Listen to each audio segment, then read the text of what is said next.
Isipin mo ito, ang pinakadakilang lakas sa buong mundo ay isinilang mula sa isang banal na pangako, ngunit iginapos ng pinakamahinang bahagi ng pagkatao. Iyan ang mahiwagang at masakit na diwa ng kwento ni Samson, ang lalaking pinagkalooban ng makalangit na kapangyarihan, ngunit ginamit ito sa mga labang makamundo. Hindi siya ang bayani sa mga kwentong pambata. Siya ay isang trahedya, isang kaluluwang hinati sa pagitan ng langit at lupa, ng tawag at ng pagnanasa. Kung hinahanap mo ang mga kwentong nagpapakita ng kahinaan ng tao sa harap ng kapangyarihan ng Diyos, mag-subscribe ka na ngayon dahil ang kwento ni Samson ay magpapakita sa iyo ng isang bahagi ng sarili mong puso na marahil ay matagal mo nang hindi napapansin. Nagsimula ang paglalakbay ni Samson bago pa siya isilang sa mismong sandaling bumaba ang langit upang magsalita sa tao. Isang anghel ang nagpakita sa kanyang ina, isang babaeng baog, at naghayag ng isang imposibleng pangako. Ikaw ay manganganak ng isang anak na itatalaga sa Diyos. Ang batang iyon ay magiging Nazireo, isang taong itinalaga para sa banal na layunin. Lilisanin ng alak ang karumihan at hindi gugupitin ang kanyang buhok, sapagkat bawat hibla ay tanda ng tipan sa kataas-taasan. Ang pangakong iyon ay hindi lamang simula ng buhay ng isang tao, kundi muling pagsilang ng pag-asa ng buong bansa. Ngunit sa panahong iyon, ang Israel ay nababalot ng espiritual na dilim.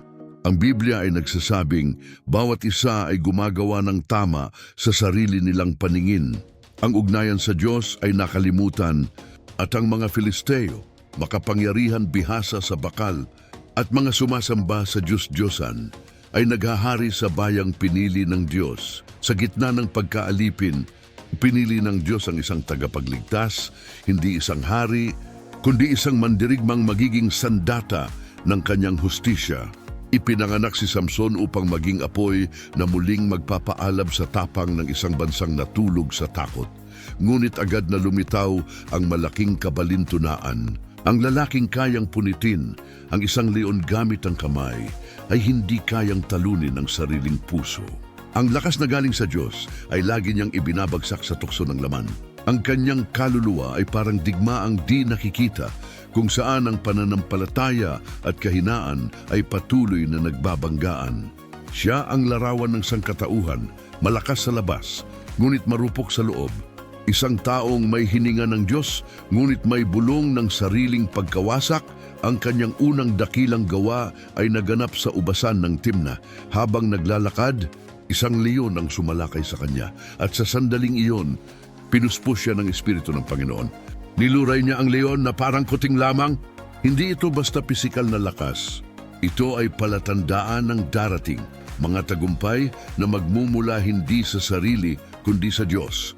Ngunit unti-unti, inakala ni Samson na ang kapangyarihan ay kanya. At kapag ang kaloob ng Diyos ay napagkamalang sariling karapatan, nagsisimula ang pagbagsak. Ang kanyang kasal sa isang babaeng Filistea ay nagpakita ng layo ng kanyang puso. Ang banal na seremonya ay ginawa niyang laro ng kayabangan. Nang siya'y traidorin, pumatay siya ng 30 lalaki bilang ganti. Ang mandirigmang dapat magligtas ng Israel ay naging alipin ng sariling galit. Nang ipagkaloob ang kanyang asawa sa iba, sinunog niya ang mga bukirin ng mga Filisteo gamit ang 300 soro na may apoy sa buntot. Isang galit na hindi na mula sa Diyos, kundi mula sa sugatang puso. Ngunit ang pinakamalalim na sugat niya ay si Dalila. Sa kanyang mga bisig, bumagsak ang mandirigmang walang tinalo. Sa bawat ngiti, binunot ni Dalila ang kanyang lakas. 3 beses siyang niloko ni Samson sa lihim ng kanyang kapangyarihan, hanggang sa siya mismo ang nagsiwalat, ang aking lakas ay nasa aking buhok. Ngunit hindi ang gunting ang pumatay sa kanya, kundi ang pagputol ng tipan sa Diyos. Ang katawan ay nanatiling matatag, ngunit ang espiritu ay lumisan, tsego at iginapos. Siya ay ginawang alipin sa templo ng mga Diyos-Diyosan. Ang dating pinakamatapang na tao sa lupa ay ginawang palabas ng kahihiyan. Ngunit sa gitna ng dilim, may sumilang na liwanag. Sa unang pagkakataon, nanalangin siya ng may kababaang loob. Panginoon, alalahanin mo ako, bigyan mo ako ng lakas kahit minsan pa. Sa sandaling iyon, natuklasan ni Samson ang tunay na kahulugan ng kapangyarihan. Hindi ang pagtitiwala sa sarili, kundi ang pagsuko sa Diyos. Sa kanyang huling sandali, hindi siya humingi ng lakas para sa sarili, kundi upang tuparin ang layuning iniwan niya.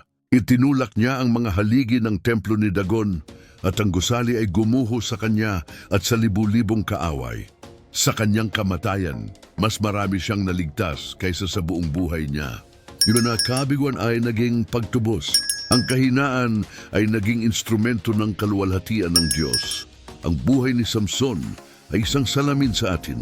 Ilang beses na ba nating ginamit ang ating mga kaloob para sa pansariling layunin? Ilang beses na nating nilabag ang ating mga pangako, hindi namamalayang pinuputol natin ang sinulid ng ating tipan sa Diyos. Ipinapaalala ni Samson na ang tunay na sukatan ng lakas ay hindi kung gaano tayo katatag, kundi kung gaano tayo marunong yumuko.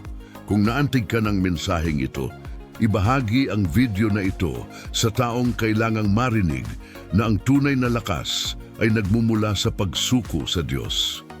At sabihin mo sa komento, alin sa mga pagkakamali ni Samson ang tumama sa puso mo? Ang pagmamalaki, ang pagnanasa o ang pagsuway? I-comment mo sa ibaba at manatiling kasama namin dahil sa susunod na mga video, tatalakayin natin ang iba pang kwento sa Biblia na magpapakita ng mga lihim ng kaluluwa ng tao at ng kapangyarihang tumutubos ng Diyos.